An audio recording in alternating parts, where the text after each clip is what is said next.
Saudações, caro telespectador, seja bem-vindo a mais uma edição do ICS em Foco, o magazine informativo do Instituto de Comunicação Social. Este é o espaço onde nós trazemos as notícias das nossas comunidades. Bem-vindo, vamos ao desenvolvimento das matérias. Iniciamos assim a nossa maratona informativa escalando o norte de Moçambique, concretamente a província de Cabo Delgado. Falta de documento de identidade ainda continua um desafio para algumas pessoas de baixa renda nas comunidades rurais. O governo pretende reverter a situação promovendo uma campanha de registro gratuito da população. A distância e o custo de vida que muitas famílias que vivem em zonas rurais enfrentam, onde o centro de registro mais próximo fica a dezenas de quilômetros e o custo de transporte, bem como o valor das taxas, afastam as populações de baixa renda a condição de ter o documento de identidade. No norte e centro da província de Cabo Delgado, por exemplo, milhares de pessoas que fugiram de ataques terroristas e vítimas de ciclones que afetaram o país, muitas famílias perderam tudo e outros viram seus documentos a serem destruídos e roubados durante as fugas. Para dar acesso ao documento de identidade à população, o presidente da República, Daniel Chapo, falando à população no comício popular no estreito de Meluco, disse que até no mês de dezembro do ano em curso, para tratar o bilhete de identidade será de uma forma gratuita. Nós, como governo, decidimos as pessoas, adultos, homens, mulheres, jovens, para ter certidão, cédula e ter BI, que até dezembro, dia 31, é mahala, não se paga nada. A nossa reportagem do ICS em Foco entrevistou algumas pessoas onde foram unânimes que a iniciativa do governo é bem-vinda, uma vez que a população tinha dificuldade de como tratar o documento. Atwenji kanirina jeji atasa niho ojela weta ura wampula kino pempa kina mutipo hi problema yo documento bano como hopo wele atoko jomo atasa niho tulenji area ka hina no lupala na aproveitar nesse sentido. Para nós, como mãe encarregada de educação, traz muita vantagem, que existe uma mãe que tem cerca de 10 filhos e não ia conseguir procurar os seus documentos, mas com essa ajuda ou esse apoio que acabam de anunciar pelo o presidente da República, o Daniel Francisco Chapo, a ideia está bem-vinda e nós, como população de Meluco, agradecemos imenso essa iniciativa. A falta de identificação civil priva os cidadãos o acesso à educação formal, serviços de saúde e bancários, realizar viagens de um ponto para outra região. A escola secundária de Chokwe, na província de Gaza, encontra-se num estádio avançado de degradação. A situação agravou-se com a ocorrência das cheias que afetaram aquele distrito no início deste ano. Construído no período colonial, o edifício apresenta sinais evidentes de desgaste. Segundo a direção da escola, várias rachaduras em pilares e paredes são visíveis, situação que levanta preocupação quanto à segurança de alunos, professores e demais funcionários. Depois das águas terem vazado, estamos a perceber que a infraestrutura ficou também abalada.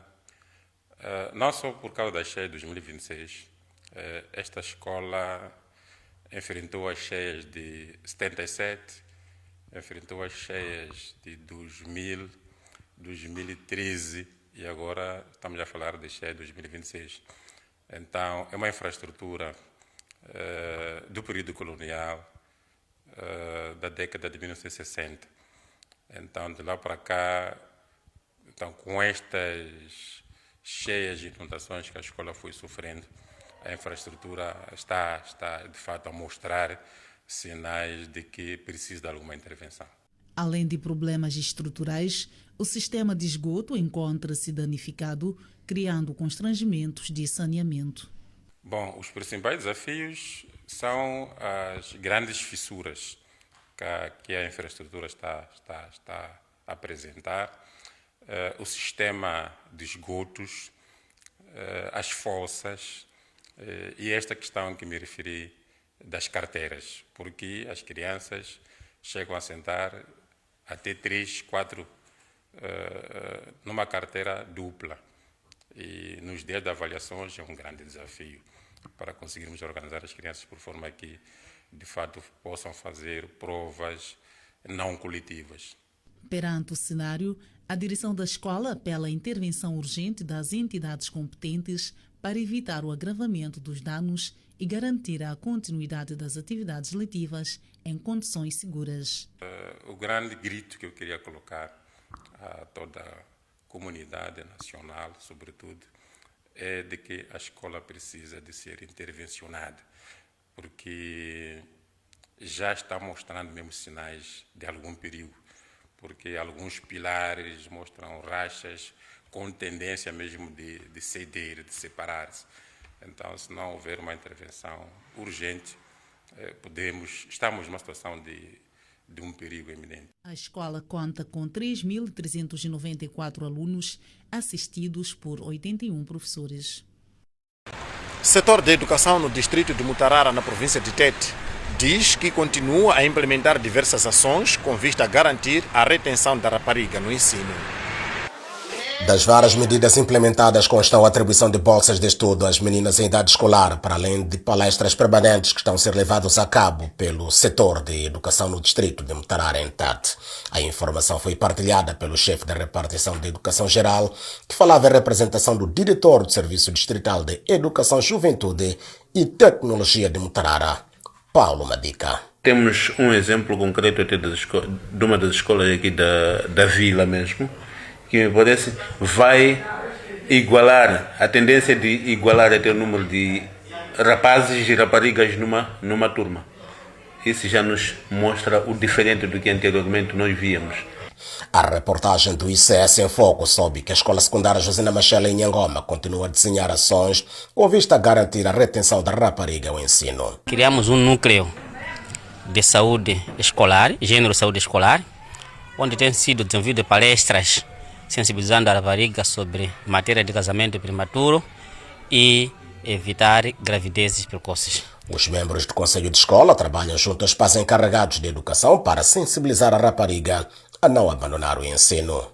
Nós temos aconselhado que a menina deve brincar a saber, vocês têm que estudar para futuramente ser ministra, ser presidente, ser em qualquer instituição, se precisado para trabalhar, pode trabalhar. Mas quando brincar fora de medida, levar a grávidas, essas gravidez, casar antes de você fazer a idade de casar, não é bom, é prejudicar a sua saúde. Entretanto, dados em nosso poder indicam que estão inscritos no distrito de Mutarara, em Tete, pouco mais de 60 mil alunos, destes 25.824 são mulheres. Em Nampula, membros do Parlamento Infantil do distrito de Murupula estão preocupados com o crescente número de uniões prematuras e casos de trabalho infantil. Sem revelar dados numéricos, a representante do Parlamento Infantil em Murupula, Ludmila Humberto, afirmou que as dificuldades econômicas enfrentadas por algumas famílias contribuem para que muitas crianças sejam forçadas a casar-se prematuramente ou a envolver-se em atividades laborais. Um dos desafios que nós enfrentamos bastante no distrito de Murupula é o combate à união prematura. Então, as famílias optam pela união prematura dos seus filhos para servir como renda de sustentamento à família. E se uma criança se envolve numa união prematura, perde a sua infância e, consequentemente, os seus estudos, e assim o seu futuro fica comprometido. Então, nós pedimos mais apoio ao governo para que nos apoie nas atividades, nas palestras que nós damos contra as uniões prematuras, para que este grande mal seja vencido, porque as crianças estão ficando prejudicadas. Outros deputados de palmo e meio defendem que o lugar da criança é na escola e condenam as uniões prematuras e a exploração do trabalho infantil, apelando aos pais encarregados de educação para proteger os direitos da criança. Muitas das vezes a criança quer ter aquele espaço comercial de estudar, de brincar e fazer outras coisas, mas ela não pode porque quando voltar à escola tem que chegar em casa para vender os produtos ou os bolinhos. Nesse caso, nessa criança tem tempo nem para si mesmo próprio. Apelar os tios, as titias, os pais encarregados para que motivem as suas crianças a estudar. Não é só o casamento, há muita oportunidade para estudar. Se as crianças forem a casar cedo, vão perder muita coisa. Ao casar, as crianças tragam o futuro delas totalmente. Porque no casamento, quando nós casamos, não temos tempo de fazer nada, nem para estudar, nem para fazer nada. A reportagem do ICS em Foco interpelou estas crianças na rua a dedicar-se ao comércio informal. Estas afirmaram que são obrigadas pelos seus encarregados a trabalhar para contribuir para o sustento familiar.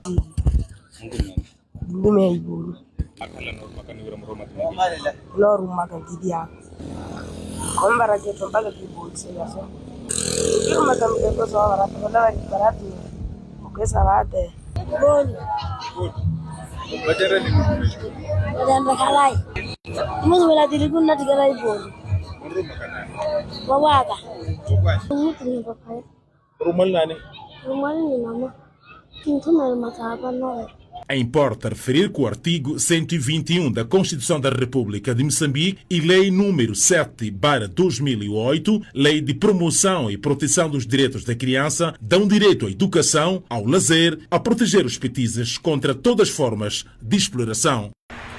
Distrito de Mutarara, na província de Tete, necessita de 90 professores para atender os pouco mais de 60 mil alunos. O facto acontece numa altura em que Mutarara diz haver ganhos com a introdução do ensino básico no Sistema Nacional de Educação.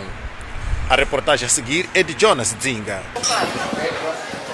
Os dados avançados pelo setor de educação no distrito de Mutarara indicam que existe neste ponto da província de Tete 960 turmas distribuídos da primeira à 12ª classe. Os professores da disciplina de francês são os mais procurados para responder às necessidades do setor com a introdução do ensino básico.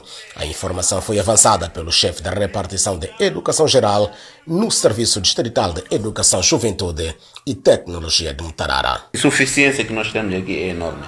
Estamos a falar na questão de língua francesa. Estamos com déficit enorme. E filosofia também temos déficit. Porque a língua francesa agora já deve ser dada no próprio ensino básico até o nível médio. Primeiro ciclo e segundo ciclo da escola secundária. Então o francês tem que ser dado lá.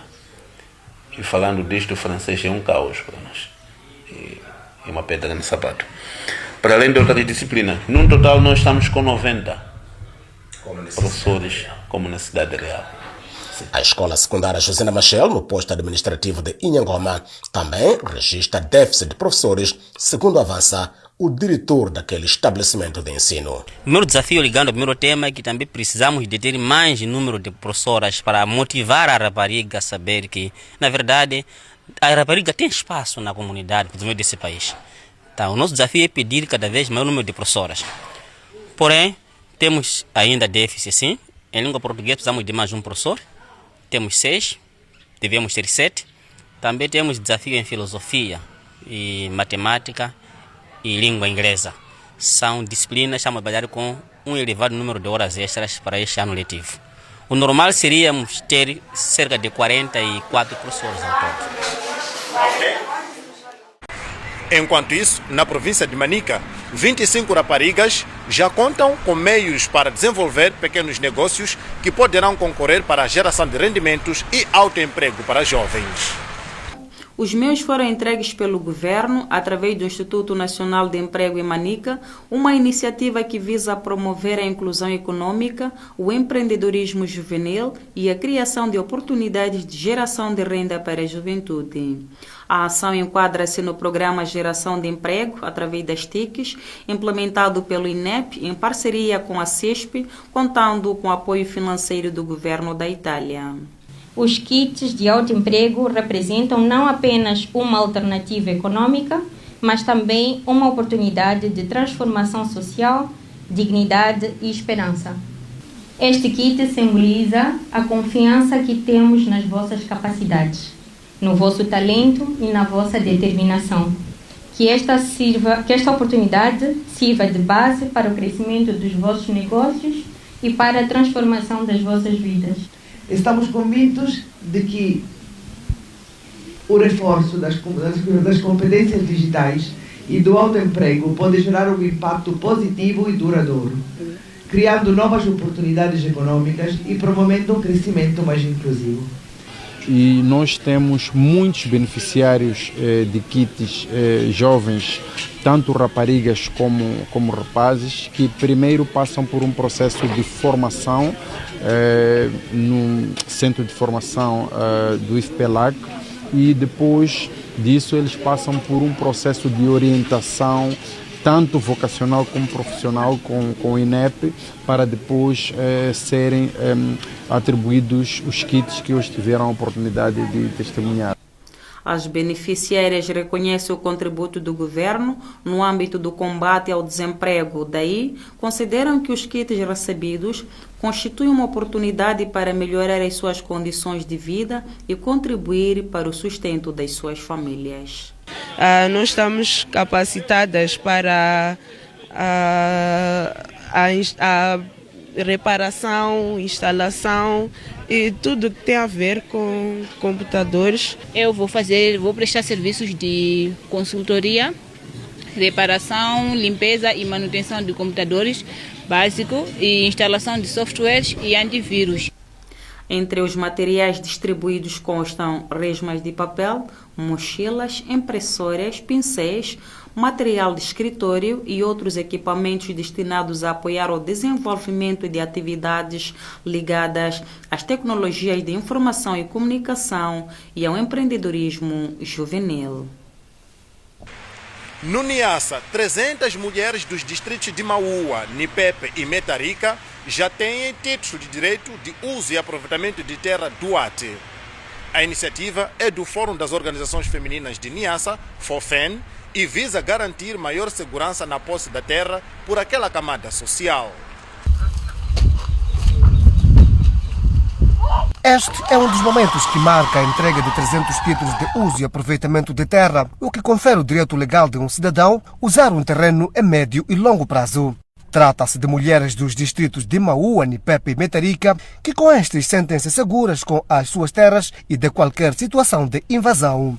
O acesso seguro à terra continua a ser um dos principais desafios para as muitas mulheres nas zonas rurais. Para a valorização do papel da mulher no desenvolvimento das comunidades, o Fórum das Organizações Femininas de Niassa, FOFEN, assumiu o desafio da legalização de terras das 300 mulheres de 3 distritos, o que corresponde a 100 mulheres para cada.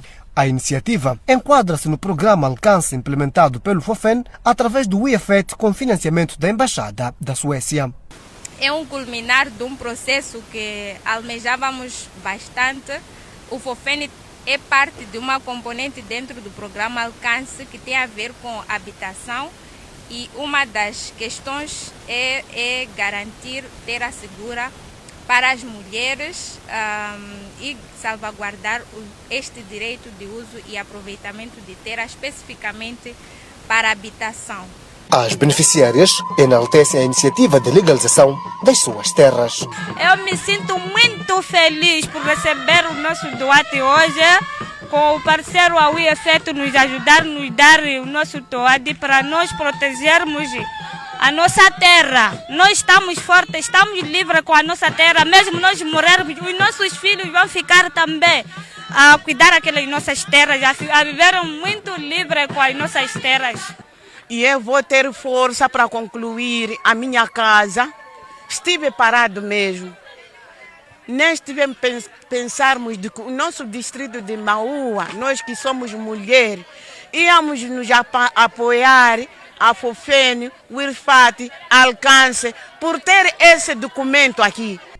Os administradores dos distritos de Maua e Metarica saúdam a iniciativa e destacam a importância do processo de legalização da terra, mas confortam pelos beneficiários no uso correto dos doates. Este doate que hoje estão a receber, peço que guardem, conservem bem este documento que hoje estão a receber, minhas mulheres. Que nós, como governo, estaremos lado a lado com o nosso governo, com a nossa população, articulando de lado a lado também com os nossos parceiros de cooperação, por formas a prover aquilo que são as necessidades básicas da nossa população. Para além da distribuição dos doates, o programa Alcance tem se destacado no apoio de diversas iniciativas de geração de renda, incluindo atividades de piscicultura, agricultura, corte e costura, carpintaria e pequenas indústrias moageiras, beneficiando milhares de famílias na região. Enquanto isso, José Ernesto Nhamua, residente no bairro Josina Machel, distrito de Inhambane, produz castanha de caju há mais de 10 anos. A atividade iniciou depois de ser aposentado como professor.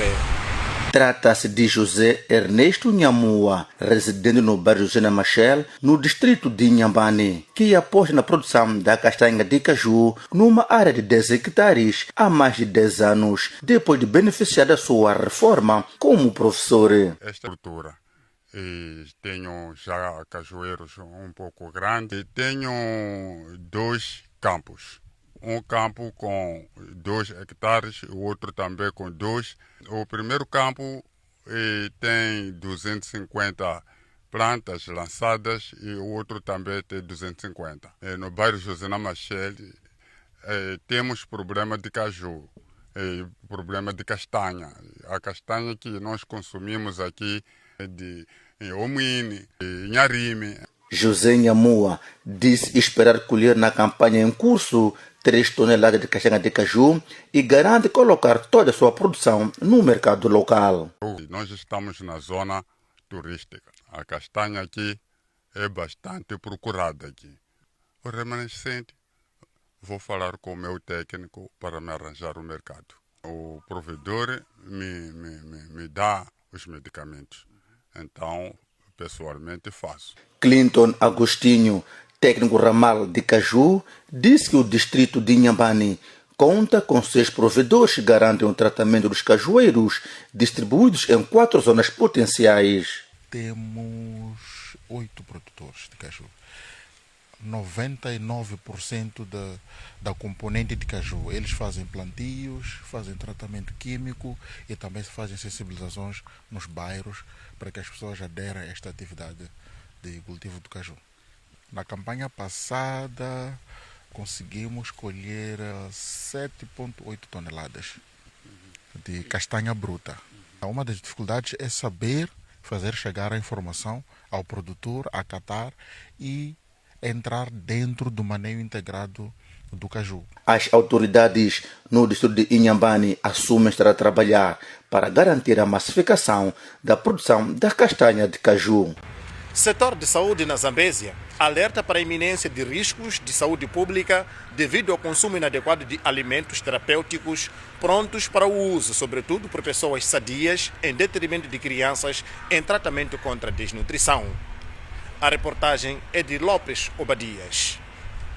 Segundo o diretor do Centro de Saúde de Namacura, Geraldo Duarte, o distrito registrou nos últimos dias 15 crianças padecendo da desnutrição. Principalmente no nosso internamento de pediatria, temos tido registro desses casos.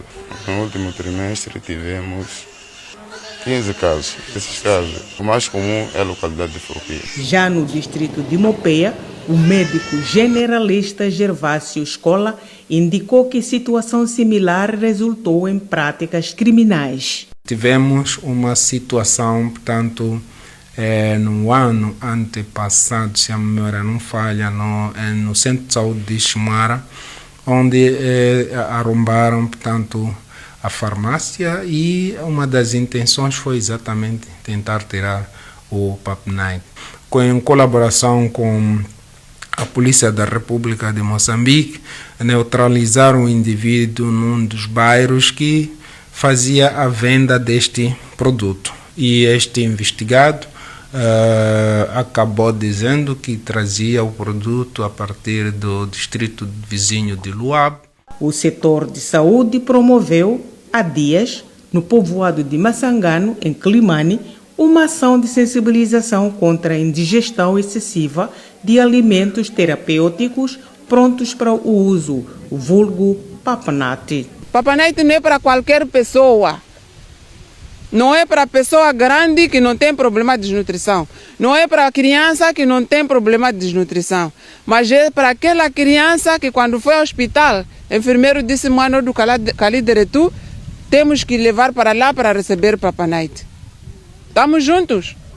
Porque quando chega em casa, todas as pessoas daquela casa querem Papa Night. Não tem problema de desnutrição, não foi receitado no hospital para comer. Então, quando começar a comer sempre aquele pacote, vai lhe trazer outros problemas. As autoridades defendem a conjugação de sinergias a todos os níveis para a promoção e sensibilização comunitária e educação para a saúde.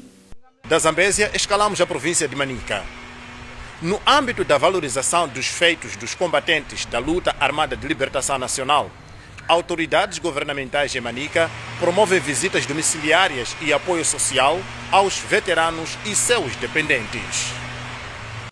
Com o objetivo de fortalecer a aproximação, união e coesão entre os libertadores da pátria moçambicana, o setor governamental que superintende a área dos combatentes na província de Manica está a promover visitas domiciliárias aos veteranos que se encontram doentes ou a passar por algumas dificuldades sociais. Visa fundamentalmente reconhecer os fazedores da independência que constitui a nossa reserva moral.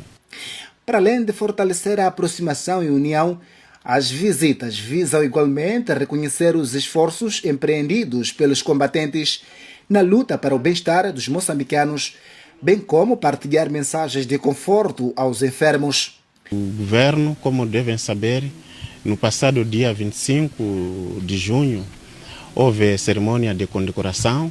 É uma das formas que o governo de Moçambique encontrou como forma de reconhecer aos libertadores da pátria. Eu gostei muito, estou muito gostado porque ajudou-me. Nem contava que ia acontecer isto. E com graça da direção, lembrou que tem pessoas aí, tem meus sentimentos.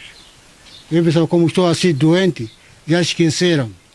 Ndikuvaninga zvakalezviya mechinga pangondi dapinda pai porque ndikuona kuti tikaitika kale nalero zvikitika ngantsvenezvo kuti palibe chikodye asi apa ali kumala mabhayiranse kufamba nkulonga kuti zvamubhazi zviyaja. Entretanto, alguns dos veteranos visitados aproveitaram a ocasião para apresentar as suas preocupações. Imagem do departamento da contabilidade pública ali mesmo, ali. O bom dinheiro está ali. Quer dizer, alguém já está recebendo com aquela minha documentação tudo desde para falsificar o documento BI quando fez aquela minha pensão de identificação em 2007. Que o assunto de pensão está sendo tratado ao mais alto nível. Isso é sinal de que as preocupações vão ser respondidas. Em relação à assistência médica, nós estamos a criar as condições dentro das nossas possibilidades. A província de Manica conta com mais de 9.000 veteranos da luta de libertação nacional. Com esta nota de reportagem, caro telespectador, colocamos assim o ponto final da presente edição do ICS em Foco, o magazine informativo do Instituto de Comunicação Social. A presente edição foi produzida a partir da província de Sofala. O ICS, o nosso lema, é comunicar para o desenvolvimento das comunidades. Muito obrigado pela atenção dispensada. Até uma próxima ocasião.